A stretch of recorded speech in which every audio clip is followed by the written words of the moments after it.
გლობალური აღიარება, კულტურული პარტნიორობა, თანამედროვე ხელოვნების სამყაროში ადაპტაცია, საერთაშორისო მხარდაჭერა. ყველაფერი ეს შეგიძლიათ ერთი სიტყვითაც თქვათ.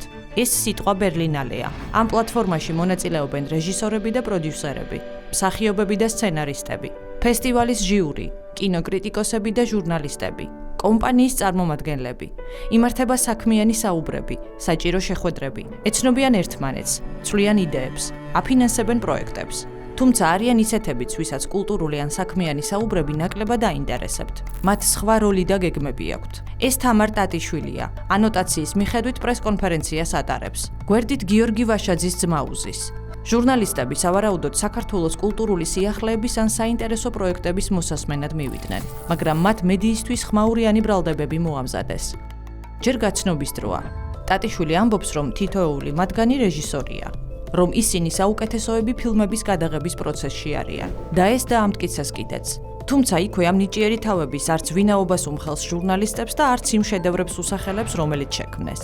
მედიას მათზე წერა არც მოუწევს, რადგანაც მერე საუბარი მათ მორიგ პროექტებზე ან სამომავლო გეგმებზე კი არ წავა, არამედ შიზოფრენიამდე მისულ ზიზღზე და ბულინგზე. ტატიშვილი ამბობს, რომ საქართველოში პროპაგანდისტული პრორუსული ხელისუფლებაა, რომელსაც თურმე თავისუფალი სიტყვის ჩახშობა სურს კინემატოგრაფიაში. და ამიტომაც თბილისის ქუჩებში ხალხი იცავს გამოხატვის თავისუფლებას. და როცა უკვე დიაგნოზი დასმული აქვს, რჩევებსაც იძლევა და ყველას მოუწოდებს არ შეხვდნენ. ხელი არ ჩამოართვან და ფოტო არ გადაიღონ საქართველოს წარმომადგენლებთან. პროპაგანდისტული პრორუსული ოლიგარქიზაცია, რომელიც ახლა საკმაოდ ძლიერია საქართველოში, ცდილობს დახუროს კულტურული მრავალფეროვნების ხელშეწყობისა და სამყაროში გამოხატვის თავისუფლების გავრცელების ერთ-ერთი ნათელი გზა. ეს არის ხელოვნება. ყველა თქვენგანს, ყველა ჩვენს მეგობარსა და კოლეგას შეგიძლიათ ამის გაკეთება ყოველგვარი გმირული ქმედებების გარეშე, მხოლოდ პოზიციის დაფიქსირებით. და პოზიცია შეიძლება იყოს, რომ არ წახვიდეთ და არ შეხვდეთ ოლიგარქის წარმომადგენლებს, არ შეხვდეთ ადამიანებს, რომლებიც კულისებში ხელს აწერენ იმ სამართლებრივ აქტებს, რომლებიც ართმევენ საქართველოს მოქალაქეებს გამოხატვის თავისუფლებას, როგორც ადამიანის ფუნდამენტურ უფლებას. თქვენ არ უნდა იყოთ მათთან ერთად, რადგან თქვენი სურათები, თქვენი ფოტოები, თქვენი ვიდეოები დარედაქტირდება და მათი პოლიტიკური პარტიის სარეკლამო კამპანიის ნაწილი გახდება. ეს ყველაფერი მედიასთან შეხვედრა, გამოსვლის ტექსტი, ტექსტში ფრაზები, ფრაზებში სიტყვები, წინასწარ შეარჩიეს, მოემზადნენ და აი დადგა მომენტი. გამოვიდნენ პრესკონფერენციაზე და რა თქვეს? ქვეყნის მიმართ გამომჟღავნებულ ზიზღსა და ბულინგში ხედავენ ისინი საკუთარი წარმატების შანსს? ეს სალომე ჯაშია. არც ეს სახელი და გვარი გეტყვით რამეს. თუმცა თუ დაგუგლავთ, გაიგებთ, რომ 2 ფილმი აქვს გადაღებული და რაღაც ჯილდოები მიღებული, მაგრამ არც მას და არც მის ფილმებს კინოსამყაროში დიდად არავინ იცნობს. ჯაშს ერთი ფილმი, ისიც სიცრუეზე აგებული და პროპაგანდისტული მოტივებით დენდროლოგიურ პარკზე აქვს გადაღებული. იმ უნიკალურ დენდროლოგიურ პარკზე ბიძინა ივანიშვილმა საკუთარ ქვეყანას რომ აჩუქა, რომელსაც ყოველწლიურად 100,000-ობით ჩვენი თანამოქალაქე ოჯახებთან, ბავშვებთან ერთად სტუმრობს. ხო და ჯაშიც ზის და პოლიტიკაზე საუბრობს. ერთობაზე, რომელიც არა აქვთ, გეგმაზე, რომელიც არ არსებობს, მაგრამ მთავარია საკუთარი ქვეყანა დააზიანოს, იმიჯური დარტყმა მიაყენოს. იდეები არა აქვს, რომ კონდეს ბერლინალეს ტრიბუნიდან იტყოდა. შესაბამისად არც წარმატების შანსი აქვს. მაგრამ თუ სენსაციურ რაღაცეებს იტყვის, ვიღაც ხომ მაინც დაიმახსოვრებს, სადღაც მაინც დაწერენ. დაწერეს კიდეც, დასავლეთში არა, მაგრამ სკრინდეილი ადგილი დაუთმო. მართალია ცოტა უცნაური სათაურით. მათ ზიზღიან ნარატივს გამოცემამ შიშები უწოდა და არა რეალობა ან საფრთხე. სტატიის სათაური ასე ჟღერს. ქართული კინოს ინსტიტუტი ბერლინში ჩავიდა. ცენზურისა და დიქტატურის შიშების შესახებ ცნობიერების ასამაღლებლად. სანამ სტატიაზე გადავალთ, ქართული კინოს ინსტიტუტს გაგაცნობთ. ის 1 წლის წინ კინოცენტრის ალტერნატიულ სტრუქტურად ჩამოყალიბდა. სტატუსის გარდა მათის უჩინარი ფილმებიც აერთიანებთ, რომლებსაც ისინი თურმე იღებენ, მაგრამ არსად მათი ნახვა ხელმისაწვდომი არ არის. ბერლინალეს დაწყებამდე ინსტიტუტმა ბერლინში კინემატოგრაფისტების სახელით სპეციალური წერილიც აფრინა. წერენ, როგორ ებრძვიან ავტორიტარიზმსა და ცენზურას. დაწყებულა რეპრესიები, ცენზურამ დიქტატურის ფორმა მიიღო. ამიტომაც ისინი მოუწოდებენ ბერლინალეს არ დაუთმოს კონცერტს საკუთარი პლატფორმა. მათთვის პლატფორმის მიცემა ნიშნავს რეპრესიული რეჟიმის ლეგიტიმაციას და ეწინააღმდეგება იმ ფუნდამენტურ პრინციპებს, რაც ბერლინალესთვის ადამიანის უფლებებისა და შემოქმედებითი თავისუფლების დაცვას წარმოადგენს. წერილი პერსონიფიცირებულია. საქართველოს ეროვნული კინოცენტრის სახელით, ვინც ბერლინალეზე გამოდის, ამ გზავნილის მიხედვით, რეპრესიული რეჟიმის მხარდამჭერები და მისი პროპაგანდისტები არიან. უკვე თითქმის 2 წელია, რაც GNFC აღარ ფუნქციონირებს როგორც დამოუკიდებელი ინსტიტუცია. ამის ნაცვლად ის გადაიქცა გაუმჭირვალე ანტიდემოკრატიულ სტრუქტურად, რომელიც ფილმების შემოქმედებსა და კულტურის მუშაკებზე რეპრესიებში მონაწილეობს. მისი ამჟამინდელი დირექტორი ბექა დავითულიანი და ფილმის ექსპერტის სპეციალისტი ბაჩანა ოდიშარია ცენტრალური ფიგურები არიან რეჟიმის აგრესიული რიტორიკის გავრცელებაში. ახლა რაც შეეხება სკრინდეილის სტატიას, რომელიც ამ წერილის მოკლე შინაარსთან ერთად, სადაც საუბარია კინოინდუსტრიაში მყოფი პირების დაკავებაზე, ცემასა და წამებაზე, სხვა პრობლემაზეც ამახვილებს ყურადღებას. ერთ-ერთ პროდიუსერზე დაყრდნობით, ვინაობა არ კონკრეტდება. ითქვა თითქოს კინოცენტრმა კონკურსების გამოცხადება და დაფინანსება შეწყვიტა. გამოცემა წერს: ქართულ კინოს ცენტრს არ გამოუცხადებია არც ერთი კონკურსი წარმოების გრანტებისთვის ან უმცირესობის კოპროდუქციის დაფინანსებისთვის. ეს ნიშნავს, რომ ახალი პროექტები საერთოდ არ ფინანსდება. თუმცა გამოცემამ მედია სტანდარტი დაიცვა. ფაქტები გადაამოწმა და აღმოჩნდა, რომ ეს თვითმარქვია რეჟისორები თავად არიან ბოიკოტის რეჟიმში და კონკურსში მონაწილეობაზე უარს ამბობენ. ჩვენს წინააღმდეგ გამოთქმული ბრალდებები დაუჯერებელია, განაცხადა GNFC-ის წარმომადგენელმა სკრინთან საუბარში. ბრალდებებს ისინი გვიყენებენ, ვინც უკვე წელიწადზე მეტია ჩვენს ცენტრს ბოიკოტირებენ და არ მონაწილეობენ ჩვენს კონკურსებში.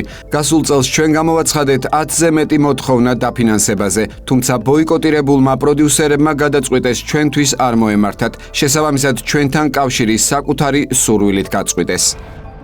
არც ეს სენსაცია შედგა, მაგრამ ხომ ეცადნენ. თითქოს ეშინიათ ქვეყანამ წარმატებას არ მიაღწიოს. ამიტომაც თავს ესხმიან და აბულინგებენ ყველას, ვინც შეიძლება წარმატებული გახდეს. ან ქვეყანა რაიმეთი ასახელოს. სადმე ქართული დროშა და სახელი ააფრიალოს. ბერლინალე ერთ-ერთი ბოლო შემთხვევაა. ბერლინალეზე ცნობილ ქართულ რეჟისორებს ეღობებიან. საინტერესო პროექტები რომ ვერ განახორციელონ. ვერც კულტურული პარტნიორები იშოვონ და ვერც გლობალური აღიარება მოიპოვონ. წარმატებულ მომღერლებსაც ბლოკავენ. გრემის ოფიციალურ გვერდს მიწერეს. ნუცა ბუზალაძე გრემის დაჯილდოებაზე არ დაუშვათო. პოსტი დაიტოვეს გვერდზე ერთ-ერთმა აქტივისტმა გამოაქვეყნა. ძალიან გთხოვთ გრემის ოფიციალურ გვერდს მივწერე, ნუცა არ დაუშვან გრემიზე და შემომიერთდით. საქართველოსთვის სულში ჩაფურთხებაა ეგ ფაქტი. ქვემოთ დავპოსტავ მეილს და ტექსტს, რომელიც უნდა მივწეროთ. გრემის დაჯილდოება ამერიკის მუსიკალურ ინდუსტრიაში განსაკუთრებული მოვლენაა. აქ ვარსკვლავები ჩნდებიან, ინთებიან და იბადებიან. ნუცა ბუზალაძე სპეციალური სტუმრის რანგში მიიწვიეს, როგორც საქართველოს სახე და მიზანშიც მაშინვე ამოიღეს. მისი დაბულინგება დაიწყეს. კომენტარებში ლანძღავდნენ, ზოგჯერ უცენზუროდაც კი. ქართული წარმოშობის ინგლისელ მომღერალს ქეთი მელუას ქართულ რეპერთან ჩაწერილი დუეტის ლიცენზია გააუქმებინეს. საჩივრები ქართულმა LGBT ორგანიზაციებმა წერეს, თანაც იმდენი და იმდენ ხანს, სანამ ლიცენზიის გაუქმებას არ მიაღწიეს. სხვა შემთხვევაში ალბათ თავს თავად მელუასაც დაესხმებოდნენ და ჰომოფობიაში დაადანაშაულებდნენ. რეპერიც ხომ ასეთი ბრალდებით დაბლოკეს. რეპერი თავის სოციალურ გვერდზე წერს.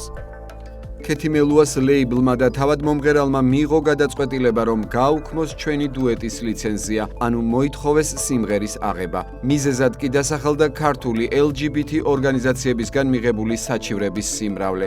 მე არ ვდგავარ ადამიანების წინააღმდეგ, ვინც სექსუალურ უმცირესობას წარმოადგენს. მე ვარ წინააღმდეგი პროპაგანდისა და იმ ორგანიზაციების, რომლებიც არათუ ადამიანების უფლებებზე ფიქრობენ, არამედ ფინანსდებიან მხოლოდ იმ მიზნით, რომ მეტ ადამიანში გამოიწვიონ დაპირისპირება. ზიზღი, მოახდინონ ჩვენი ტრადიციებისა და დაუწერელი წესების შეცვლა. ყველაფერი დაიყვანონ პრიმიტიულ დონემდე და ეს ყველაფერი წარმოაჩინონ მათი სტანდარტებით, სადაც ტრადიციულად მოაზროვნე ადამიანები ბნელი და აგრესორია, ხოლო ადამიანი, რომელიც ერთსქესიანთა ქორწინების მომხრეა, თანამედროვე და ნათელმხარისმდგომი. რეპერი წერილების შინაარს არ აქვეყნებს, მაგრამ ცხადად ამბობს, რომ ის ზიზღზე იყო აგებული. რა თქმა უნდა, ეს სიძულვილი აქაც პროგრესული ღირებულებებით შეფუთეს. რეპერს ჰომოფობიაში დასდეს ბრალი და წარმატება წაართვეს. ბულინგის ესტაფეტაში სალომე ზურაბიშვილმაც მიიღო მონაწილეობა. მან ამერიკულ როკ ჯგუფს Guns N' Roses მიწერა. ვიცი საქართველოში კონცერტი გაქვთ დაგეგმილი და გირჩევთ გააუქმოთ. არ ჩამოხვიდეთო. კონცერტი Black-Sea არენაზე უნდა გაიმართოს. Guns N' Roses კონცერტი შეკვეთილში არის სახელმწიფოს მიერ დაფინანსებული კონცერტი, რომელსაც აკონტროლებს ივანიშვილი. ქართული პროტესტი 51 დღეს შევიდა და ახალ არჩევნებამდე არ შეჩერდება. კონცერტებიც მისასალმებელი იქნება ამის შემდეგ. რა შუაშია არჩევნები? ხალხი დიდზე იმსელოდა, მაგრამ გითხრეს რომ არ შეიძლება. არც საახალწლოზე იმზე შეიძლება გამოსვლა, არც პარკის გახსნაზე. მგზავრები ისეთი ვულგარული ტონით აბულინგეს, სანამ გამოსვლა არ გააუქმებინეს. სამწუხაროა რომ პარკის გახსნაზე სიმღერას, რომელიც პოლიტიკური ღონისძიებაა, ასეთი ბულინგი მოჰყვა. ამიტომ ნუ გაგიკვირდებათ ჩვენი უარი ამ ღონისძიებაში მონაწილეობაზე. მანამდე წერილები და საჩივრები ბრიტანეთში გააგზავნეს. კონცერტი ბრიტანულ ჯგუფს მასივ ათაკს გააუქმებინეს. მიწერეს, საქართველოში ადამიანის უფლებები ირღვევა. LGBT საზოგადოება განსაცდელშია. აგენტებს ებრძვიან და რუსეთს ემსახურებიანო. ბრალდებების მთელი კასკადი შეადგინეს. მიზანსაც მიაღწიეს. საქართველოდან არ შეიძლება წარმატების ხმა ისმოდეს. პოზიტიურ განწყობას ახშობენ. გუბას სანიკიძეს საკუთარი ქვეყნისთვის პირველობა არ ემეტება. ამბობს, რომ ფეხბურთში პირველობის ღირსი უკრაინაა. თუ ვინმე და იმსახურებს ახლა გამარჯვებას, ჩვენ ვართ ვერცხლის მედალი გვაქვს. პირველ ადგილზე უკრაინელები არის. ისინი იმსახურებენ გამარჯვებას და მერე ჩვენ. ვინც სადმე პირველი და წარმატებულია ძალიან რისკავს. ლაშა ტალახაძესაც მაგალითად მოღალატედ აცხადებენ. არა და ასეთი მონაცემების სპორტსმენს ყველა ქვეყანა ინატრებდა. მისი მიღწევები ვნახოთ. მსოფლიო ძალოსნობის ისტორიაში ერთ-ერთ უდიდეს და ყველა დროის საუკეთესო სპორტსმენად მიიჩნევა. აბსოლუტური რეკორდსმენია. 4 გზის ოლიმპიური ჩემპიონი. 6 გზის მსოფლიო ჩემპიონი, 8 გზის ევროპის ჩემპიონი, მსოფლიოს რეკორდსმენი ატაცში, აკვრაში და ორჭიტში. ერთადერთი ძალოსანი, ვინც 500 კილოგრამს მიუახლოვდა ორჭიტში. რეკორდებისა და ტიტულების მიხედვით მსოფლიო ძალოსნობის ისტორიაში პირველ ადგილს იკავებს. ბევრი ყველა დროის საუკეთესო ძალოსნად მოიხსენიებს. პატარა მიღწევებს ვერ ეგუებიან და ასეთ სერიოზულ წარმატებას როგორ გაუძლებდნენ. ამიტომაც თავს დაესხნენ. ნიკა გვარამიამ ხაზგასმით თქვა, რომ ის მისთვის განულებულია. რა თქმა უნდა, მსოფლიო რეკორდსმენზე ლაშა ტალახაძეზე, რომელიც დასრულებულია ჩემს ამ კლიპის მერე. ჩემი მამა ჩემი რო ყოფილიყო, ის დასრულდებოდა, აღარც მისი რეკორდები მაინტერესებს, აღარც მისი სპორტში წარმატებები, არც წარმატებას უსურვებ, აღარ არსებობს ის ჩემთვის აბსოლუტურად ნულოვანია. ბექაყორშია რა თქმა უნდა უფრო ხისტია. მისთვის ის მოღალატეა. მის პოზიციას ეკა კვესიტაძე იზიარებს. ამიტომაც ყორშიას პოსტი საკუთარ გვერდზე მიაქვს. შტანგას აწევ, მაგრამ სამშობლოს ღალატი სხვა სიმძიმეა, დაგჩუტავს. და ის პირველი რეკორდსმენი არ არის, ვისი წარმატებაც არ მოსწონთ. ეს ისტორია ბათუმში იწყება. ქართველი სპორტსმენები ბაგრატ ჟღენტი და ჭაბუკა ჭიღლაძე 15 სატვირთო ვაგონს 2 მეტრის სიგრძეზე გასწევენ. მატარებლის წონა 375 ტონა და 700 კილოგრამია. ეს ახალი რეკორდია. რეკორდის დაფიქსირებას მხოლოდ კამერები ან ფოტოგრაფები არ ესწრებიან. მის დადგენას თავისი წესები და პროტოკოლი აქვს. ამ შემთხვევაში რეკორდის დამყარებას მსოფლიო ფედერაცია მეთვალყურეობდა. ყველა დეტალს სწორედ ისინი ამოწმებენ. ეჭვებისთვის არანაირი სივრცე რომ არ დარჩეს. მაგრამ თუ საქართველო ამით წარმატებას მიაღწევს, ეს უკვე არის სივრცე ეჭვისთვისაც, ბულინგისთვისაც და ზიზღისთვისაც.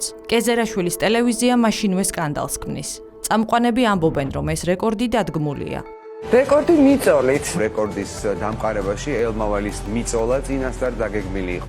თუმცა ინსტრუქციას ყოველთვის ვერ მიჰყვებიან. წარმატების მიმართ გულგრილობას ყოველთვის ვერ ინარჩუნებენ. ზოგჯერ მათაც ეშლებათ. ეს მაგალითი მათ კურიოზადაც შეიძლება ჩაითვალოს. ვახო სანაია ამბობს. სასიხარულო ამბავი გვაქვს. საკალათბურთო ნაკრებმა გაიმარჯვა და მსოფლიო ჩემპიონატზე გავიდაო. გიორგი თარგამაძე უსწორებს. კი არ გაიმარჯვა, წააგოო. ვწყებთ გადაცემას სასიხარულო ამბით, რომელიც ალბათ უკვე იცის მთელმა საქართველომ, საკალათბურთო ნაკრებმა დღეს გაიმარჯვა და გავიდა მსოფლიო ჩემპიონატზე. გაიმარჯვა, წააგო. ასე აპოზიტიური ნიუსი არ სჭირდებათ.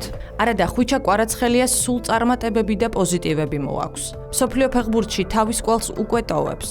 მას მოიხსენიებენ ჯორჯ ბესტის და მარადონას მემკვიდრედ. უკვე არის სერია A-ს ჩემპიონი. სერია A-ს საუკეთესო მოთამაშე. აღიარებულია ევროპის ერთ-ერთ საუკეთესო დრიბლიორად. მასზე ბევრის თქმა შეიძლება. ბულინგისგან არც ის არის დაცული.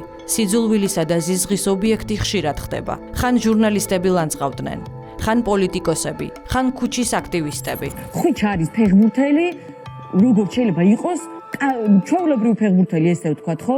ანუ ძალიან მინდა რომ ხვიჩასთან და ზურიკოსთან ერთად ბათუმის დინამო ჯგუფში შევიდეს, მაგრამ მე არა ვარ ილუზიების მიმდევარი ადამიანი, რომელიც ფიქრობს, რომ ხვიჩა არის რაღაცა ფენომენალური ფეხბურთელი. თუ რომელიმე ქართველი სპორტსმენი ისე მოიქცევა, რომ ჩვენ მათ დამი ბოდიშიც გვექნება მოსახდელი, აუცილებლად სიამოვნებით გავაკეთებ ამას, ოღონდაც ამის საფუძველი და ნიშანი გქონდეს. კარგი გოლის გატანასაც რომ გააკრიტიკებ, იმიტომ რომ ყეურად იქცევა, ეგაა საქმე. თითქოს არ ვიცით, რატომ ვერ ამბობს ტიპი ერთ სიტყვას უკრაინაზე, პუტინზე. თითქოს არ ვიცით, მამუკა ჯუღელი ვინ არის. თითქოს არც გაზაევის ოჯახი ვიცით, არც ახრიკ ცვეიბა და მთელი ეგ შაიკა მამუკა ჯუღელის წარმომადგენლობით. არც ჩაწყობილ თამაშებზე გვსმენია სკანდალები რუსეთში და გარიგებებში ჯუღელზე ეჭვების შესახებ იმავე რუსულ პრესაში. დაემემაგინონ ილია ყლეორესთან რომ გიხარია შევეცი შენს ყველა გოლს. კარგი ფეხბურთელი შეიძლება დადგე, შეიძლება საუკეთესოც გახდე, მაგრამ თუ გულში საკმარისად ადამიანი არ ხარ, მაგას არაფერი შველის. ვინ დაწყევლა ეს ბიჭი? რა დალოცა ეგეთი იმ ფეხზე ცხوار გამობმულმა ბიძი? იმან ნახდად დალოცა? იმან დალოცა თუ დაწყევლა, რას ხვდებოდა ვაფშე? პატრიარქს რომ გამოვალოცინოთ უკან არ იქნება ურიგო. აბულინგებდნენ მერაბ დვალიშვილსაც და მის ჩართვას რადიკალურ პროტესტში ცდილობდნენ. რომ არ გამოუვიდათ, გადაწყვიტეს UFC-ისთვის მიეწერათ. ჩემპიონის ტიტული ჩამოართვითო. მურადი გლურჯიძე არც ერთ საზოგადო ასპარეზზე მყოფ ადამიანს არ პატიობენ ჰომოფობიის გამოხატვას. სად ველოდოთ დვალიშვილს, როდის გაუნათდება? ეს ხო აძლიერებს ჰომოფობიას და აგრესიას. არ მოიბოდიშებს და უნდა დაკანსელდეს. ამ ყველა სკრინს ვთარგმნით და ვაგზავნით სადაც მოღვაწეობს. როგორც ჩანს, თვითონ წარუმატებლობის ზონაში იმდენად უიმედოდ გაიჭედნენ, რომ ერთადერთი რაც შეუძლიათ, ეს ბულინგია. ცდილობენ არც ქვეყანას და არც მის მოქალაქეებს არ მისცენ საშუალება წარმატებას მიაღწიონ.